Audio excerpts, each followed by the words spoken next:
The Poem of the Man God. The third year of the public life. Chapter 355. Going towards Gadara. 10th of December, 1945. Jesus is already beyond the Jordan, and from what I understand, the town I can see on top of a green hill is Gadara, and it is the first town they reach after landing on the southeast coast of the Lake of Galilee. In fact, that is where they landed, as they did not disembark at Hippo, where they were preceded by the boats carrying the people hostile to Jesus. I think that they set ashore opposite Tarikia, where the Jordan flows out of the lake. You know the shortest road to Gadara, do you not? Do you remember it? Asks Jesus. Of course I do. When we're at the hot springs near the river Yarmuk, all we have to do is to follow the road, replies Peter. And where will you find the springs? Asks Thomas. Oh, your nose will tell you where they are. They smell a mile away, exclaims Peter, turning up his nose in disgust. I did not know that you were troubled with pains, remarks Judas Iscariot. Pains? Me? Never. Hey, if you are so familiar with the hot springs at the Yarmuk, you must have been there. I never needed hot springs to be fit. The poison in my bones always came out with the perspiration of my honest work. In any case, as I worked more than I enjoyed myself, there was always very little poison in me. That one is for me, isn't it? I am guilty of everything, says Judas angrily. Who bit you? You asked me a question and I replied to you, as I would have replied to the master or to a companion. And I think that none of them, not even Matthew, who is a pleasure-seeking person, would have taken it amiss. Well, I do. I did not know that you are so touchy, but I apologize to the amused insinuation. For the master's sake, you know. He's so stressed by strangers that there is no need for us to vex him further. Instead of running after your own touchiness, look at him. Then you will realize how much he needs peace and love. Jesus does not speak. He simply looks at Peter and smiles gratefully. Judas does not reply to Peter's fair remark. He is taciturn and irritated. He wants to appear kind, but the anger, bad mood, and disappointment of his heart are clearly revealed by his eyes, voice, and countenance, and even by his overbearing gait, as he stamps the ground angrily, giving vent to what boils within him. But he strives to look calm and be kind. He does not succeed, but he tries. He asks Peter, Well then, how do you know these places? Perhaps you have been here for your wife. No, we passed here when in the months of Ethanim we came to Haurun with the master. I took his mother and the women disciples to Cus's estate. Coming via Bosra, we passed by here, replies Peter sincerely and wisely. Were you alone? Asks Judas ironically. Why? Do you think that I, by myself, am not as good as several people when it is the case of showing how clever you are? And there is an important task to be done, and one does it with all goodwill? Oh, how proud you are! I would have loved to see you. You would have seen a grave man accompanying holy women. But were you really alone? Asks Judas with the true attitude of an inquisitor. I was with the Lord's brothers. Ah, you are beginning to make admissions. And you are beginning to get on my nerves. Can you tell me what is the matter with you? That's true. It is a shame, says Thomas. It is time you stopped, corroborates James of Zebedee. It is not right for you to sneer at Simon, states Bartholomew reproachingly. You ought to remember that he is the head of us all, concludes the zealot. Jesus is silent. Oh, I am not sneering at anybody, and nothing is the matter with me. I just like to tease him a little. That is not true. You're a liar. You ask sly questions because you want to arrive at some conclusion. A sly man thinks that everybody is sly. We have no secrets. We were all there. And we all did the same thing, what the master told us. And there is nothing else. Is that clear? Shouts the other Judas, who is really angry. Be quiet. You are like quarrelsome women. You are all wrong. And I am ashamed of you, says Jesus severely. There is total silence when they go towards the town on the hill. Thomas breaks the silence, exclaiming, What a dreadful smell! It's the spring. That is the Yarmouth, and those buildings are the Roman Thermae. Beyond them, there is a beautiful paved road that takes one to Gadara. Romans like to travel in comfort. Gadara is beautiful, says Peter. It is even more beautiful because we will not find certain beings here. At least, not many of them, grumbles Matthew between his teeth. They cross the bridge over the river in the pungent smell of sulphur water. They pass near the Thermae, among Roman vehicles, and they take a beautiful road paved with large slabs, which take to the town on the top of the hill, a beautiful town enclosed by walls. John approaches the master and asks, Is it true that in old days a damned soul was hurled down into the bowels of the earth where those waters are? My mother used to tell us that when we were little children, to make us understand that one must not commit sin, otherwise hell opens under the feet of a soul, cursed by God, and swallows the sinner. And then in memory, and as a warning, cracks remain through which smell, heat, and water of hell come up. I would be afraid to bathe in there. Afraid of what, boy? It would not infect you. It is easier to be infected by those men who have hell within themselves and exhale the stench and poison of hell. But only those are contaminated who are inclined to become so by themselves. Could I be contaminated? No, not even if you were among a crowd of demons. Why not? What has he got which is different from everybody else? Asks Judas of Kerioth at once. He is pure in every way, and thus he can see God, replies Jesus, and Judas laughs maliciously. John asks once again, So those springs are not mouths of hell? No, on the contrary. They are the good things made by God for his children. Hell is not enclosed in the earth.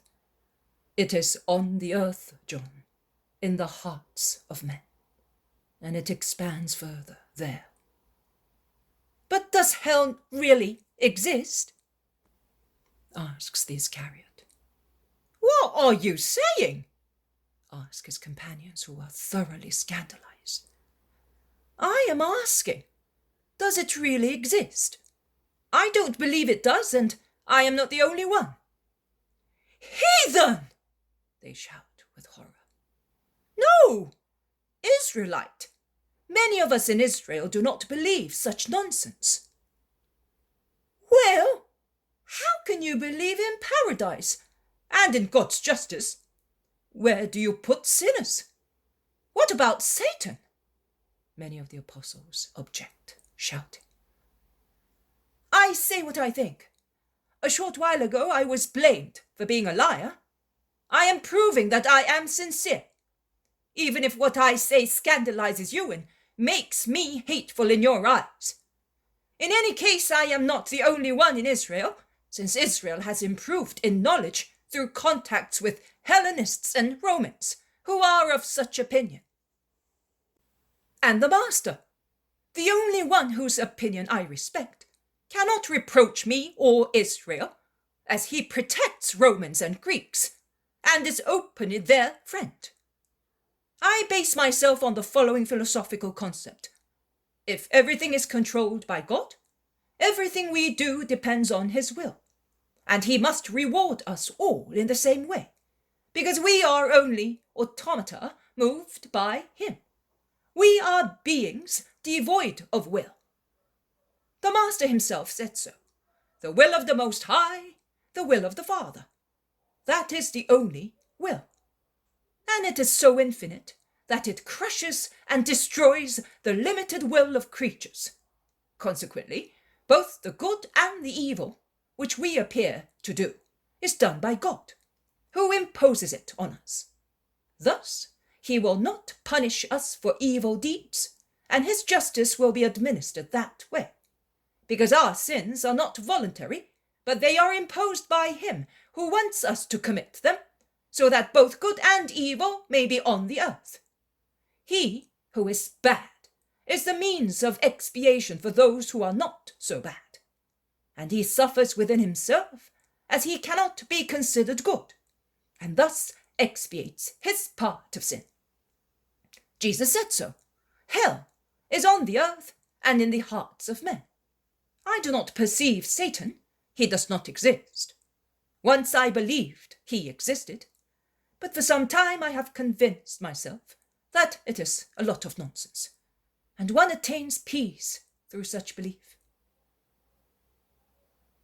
Judas expounds such theory with so much ostentation that the others stand breathless with astonishment. Jesus is silent, and Judas teases him. Am I not right, Master? No. His no is so sharp that it sounds like an explosion. And yet I do not perceive Satan. Neither do I admit free will or evil.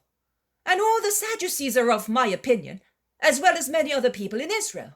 No, Satan does not exist. Jesus looks at him. His glance is so complex that it cannot be analyzed. It is the glance of a judge, of a doctor, of a grieved, astonished man. There is everything in it. Judas, who is already launched out, concludes. Perhaps it is because I am better and more perfect than the others, that I have overcome the terror of men for Satan. And Jesus is silent, but Judas teases him. Speak, why am I not terrified? Jesus keeps silent.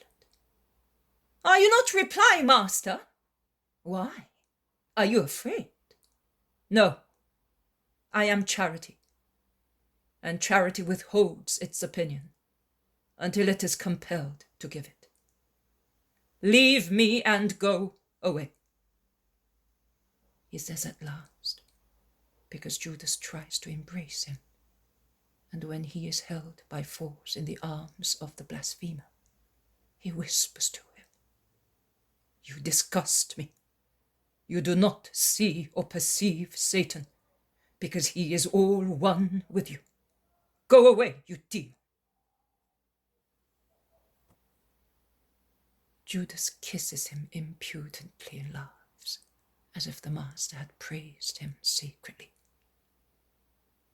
He goes back to the others, who are so aghast that they have stopped, and he says to them, See, I know how to open the Master's heart, and I make him happy by showing him my confidence, and I learn. You instead, you never dare speak to him because you are proud. Oh, I will know more about him than anybody else, and I will be able to speak." They reach the gates of the town. They all go in together because Jesus has waited for them. But while going through the entrance hall, Jesus commands, "My brothers and Simon, go ahead and gather the people." "Why not I, Master?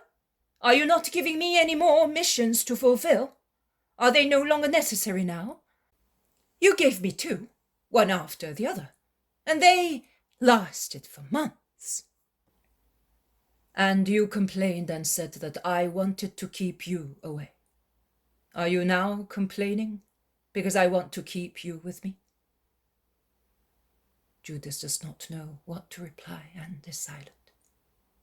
He goes ahead with Thomas, the zealot, James of Zebedee, and Andrew. Jesus stops to let Philip, Bartholomew, Matthew, and John pass, as if he wished to be left alone. They do not interfere. But the loving heart of John, whose eyes have often been shining with tears during the blasphemous dispute of Judas, compels the apostle to run round shortly afterwards, just in time to see Jesus press his forehead with his hands, with a gesture of sorrow, and bend forward like one in great pain. Jesus does so, thinking he was unobserved in the little lonely street, which is also dark, owing to the many arches across it. Fair-haired John leaves his companions and goes back to his master. "What is the matter, my lord? Are you suffering once again, as when we found you at Axib? Oh, my lord!" "It is nothing, John. Help me with your love, and do not say anything to the others. Pray for Judas." "Yes, master, he is very unhappy, is he not? He is in darkness and does not know. He thinks that he has attained peace. Is it peace?" "He is very unhappy," says Jesus, dejectedly. "Don't be so sad, master.